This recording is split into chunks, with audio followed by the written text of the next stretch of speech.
What's up you guys, my name is Afi48 dan hari ni aku nak react something different. Ni video reaction ni lain sikit sebab aku akan react 3 true scary story to keep up your 3 true scary story to keep you up at night. Di-upload oleh Mr. Nightmare dan kepada siapa tak tahu siapa itu Mr. Nightmare, dia selalu upload video scary movie based berdasarkan daripada cerita betul daripada siapa yang hantar dekat dia, lepas tu dia buat cerita yang menakutkan, kadang-kadang buat orang terkejut ke apa kan. Dan sekarang ni saya tengah recording pun tengah malam ni, maksud saya tengah pukul 11 malam. Tengok tu nampak ke tak ni, aku tak tahu lah ni. Tak tahu nampak ke tak, macam silap.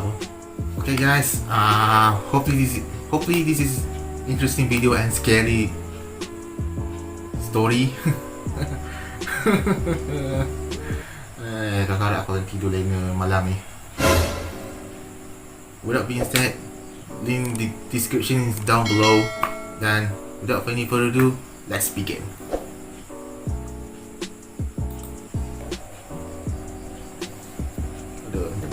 Ada yang jump scare.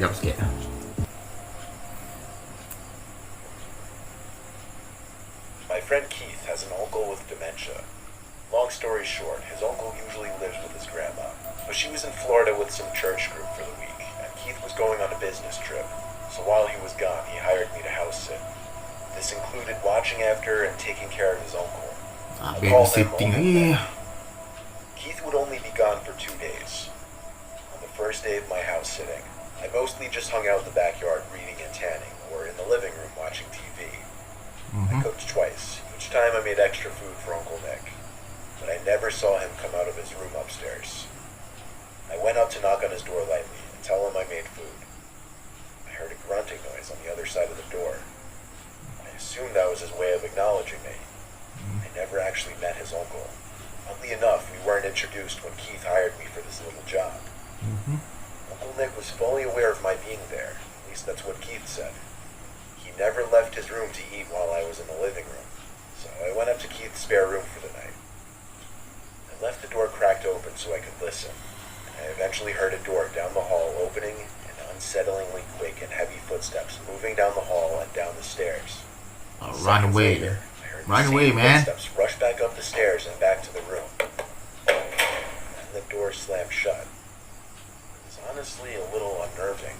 Hard to explain, just the intensity of his footsteps, like he was avoiding me or something. The next day was pretty similar to the first. I made 2 meals and left the food on the counter for Uncle Nick both times. When I was laying in the backyard again, I came back in to see the plate was empty. So I guess he was really avoiding me. He went back out to tan some more, and when I thought about it, I looked up to the bedroom Nick was staying at, and there he was, looking at me through the window. I think when he noticed me, he ducked down. I felt so uncomfortable that I folded up the blanket and went back inside and up to the spare bedroom. It was okay. One more night of this and I'd be home. I made dinner that night and left him another plate. As I walked up to the spare bedroom, I noticed his bedroom door was open now. First time I'd seen that. Maybe he was becoming less shy. I went to brush my teeth and go to my room for the rest of the night to give him his space. I was having a rough time sleeping though. I just wasn't tired at all.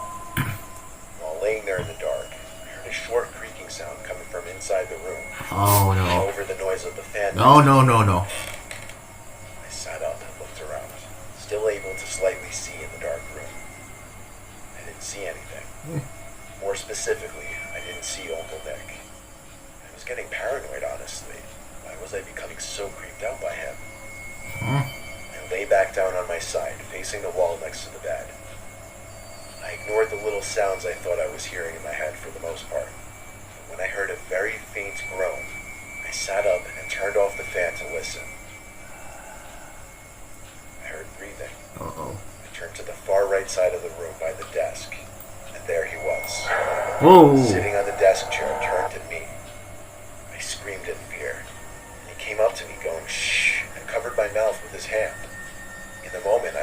trying to suffocate me, so I pushed him off of me and ran to the nearest bathroom to lock the door. I listened as I heard his manic footsteps rush back to his room and slam the door. My heart was pounding inside my chest. I called Keith and told him about it. He sounded like he wasn't even that shocked. That's the scary thing. He told me it's best I sleep in the bathroom with the door locked. When Bathroom? he said that, it said to me that his Uncle Nick is potentially dangerous, which scares me even more. I slept maybe 3 hours max that night on the bathroom floor, and in the morning I quickly packed my backpack and waited out in the backyard for Keith to return. He paid me extra for what I had to deal with. I suggested he get his uncle some serious help, because I think he has more than dementia. I still don't know what his intentions were that night. Maybe he want to kill you. You trespassing my house. My dad once told us a true scary story of his from when he was in his 20s. When he was still living with my grandparents, he lived next door to this older couple in their 60s. One winter, the wife Margie next door went missing. The husband knocked on their door and asked my grandparents if they'd seen her. Unfortunately, they hadn't. No one had, apparently. A few days later, my dad was out at the park playing football with friends. That's when it started to snow. They played in the snow for a while until it got to be too much. Then they all went their separate ways back home. When my dad got home, he realized his parents were gone. My dad started the fireplace and went to his room, which was adjacent to the living room, to throw his stuff on his bed. Then he went to take a warm shower. He got out from the shower. He thought he heard humming from the living room outside the bathroom. He opened the door a crack in his Humming shower always a bad and one, said, man. "Mom?" The humming stopped, and the creaking sound continued. My dad threw on his clothes in the bathroom and walked out into the living room. There in my grandpa's old rocking sofa chair was Margie from next door. She looked straight at my dad and said, "It was so cold I needed to get warm." My dad ran next door to get the husband. But when the two of them returned to the living room, the sofa chair was empty. Margie was gone. The two of them searched the whole house together, calling her name, but she wasn't there. Now, this much of the story was enough to creep me out already when my dad told it to us. It didn't end there, and the really scary part didn't happen until the next day, when Margie's dead body was found in the man next door's crawl space, where she What? apparently tripped and sliced her head open on a sharp object. What? He only found her because the smell became so unbearable he smelled it from the garage. The thing is, the body was deemed to have been dead for at least 3 days, yet my dad saw her in the living room just the day before. To this day, my dad believes he saw the ghost of Margie in my grandparents' living room that day. My dad's not one to make stuff like this up. He first told us the story when I was 9. Like it. Let's just say I didn't get much sleep that night. No? No, don't scare? No, okay, thank you. That long short video. There's a lot of Black Lives Matter protesting going on in my area. Before I write anything else, Well, it's I about want that to one. disclose that I George fully Floyd. support the Black Lives Matter movement. However, this is my personal opinion that the looting and rioting are not okay, and anyone participating in those acts should not be associated with the peaceful protesters. But unfortunately, mixed in Well, with the this is peaceful it's protesters not are the recently. It looters happened and a few rioters weeks hiding ago. in plain sight. A few nights ago, many stores and houses in the town next to mine were broken into and robbed, and a lot of car windows were smashed. There were rumors from the cops in our friend group that our town would be a target the next night. We stayed up a little later than usual the next night for that reason.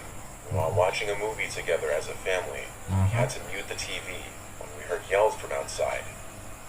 We checked out the window, and a large group of young men with masks on were parading down the street. They weren't holding protest signs or anything. They're not Just processing. loud and by the sound of it cursing a lot. But they didn't appear to be damaging any property. So we went back to our movie. Then after that, my parents went to sleep. I stayed up later in my room playing a video game with the headset on so I could talk to my friends. Eventually, I grew bored and tired and turned the system off and went downstairs to get a glass of water for bed. As I passed the little half stairway to our den on my way to the kitchen, I looked down there and saw something big sitting on the carpet by the window. I went down the stairs, and when I picked it up, I realized what it was.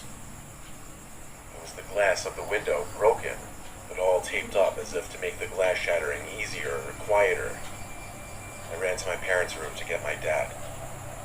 When he saw it, he called the police. The response time was outrageously long. My dad said we were lucky the line wasn't busy, as the 911 calls recently by us have skyrocketed. When the police came to search the house, it didn't seem anything was stolen or anyone was in the house. Thank I had God. to respond to another call within 20 minutes, but they said to call back if something else happened.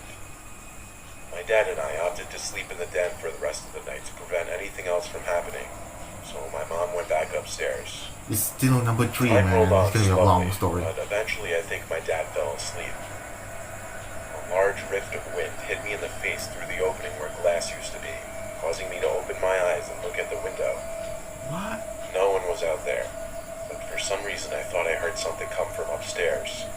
So I went up the half flight of stairs thinking maybe it was my mom. When I got to the kitchen, I continued to hear noises from above me, so I walked upstairs. The noises were still coming from above me. What else was above? The attic. I went to the upstairs storage room, which had the attic door. You better not go alone. Opened it, revealing the short stairway to the attic. This is when the noises stopped. Oh my I God. didn't flick the light switch on. I just tiptoed halfway up the stairs to listen. That's all. The heavy silence was terrifying, considering I knew I was hearing noises from up here just a second ago. I waited on one of the middle steps to hear something. Then I felt the hairs on my head being moved. Someone's fingers started running through the curls of my hair as I Oh, heard this freak deep, that. short cackling sound.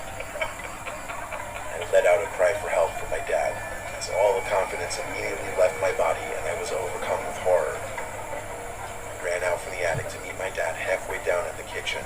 Okay. He didn't go up to the attic. He once again called the police instead, when we heard shuffling and thumps from above us. The cops once again came. Upon entering the attic with their guns drawn, were able to locate someone. They came out of the attic with some creepy old man with a mask on, looking What? at my family and I and laughing as he walked out.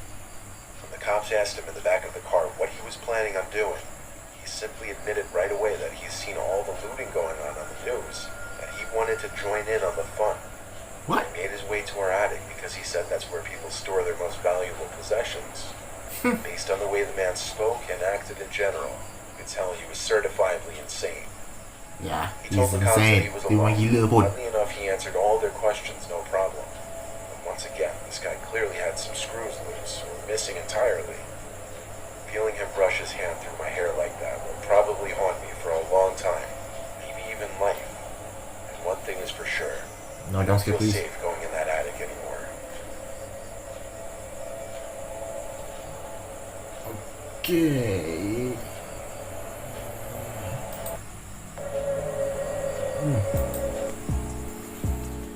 Post down comment below which of these three story that make scare the hell out of you. It's gonna make you're not gonna sleep at night. Post komen di bawah sana apa pendapat korang tentang video Mr. Nightmare ni. Kan komen di bawah sana cerita yang mana satu yang korang rasa paling menakutkan. As for me, I think the first one, the scary part.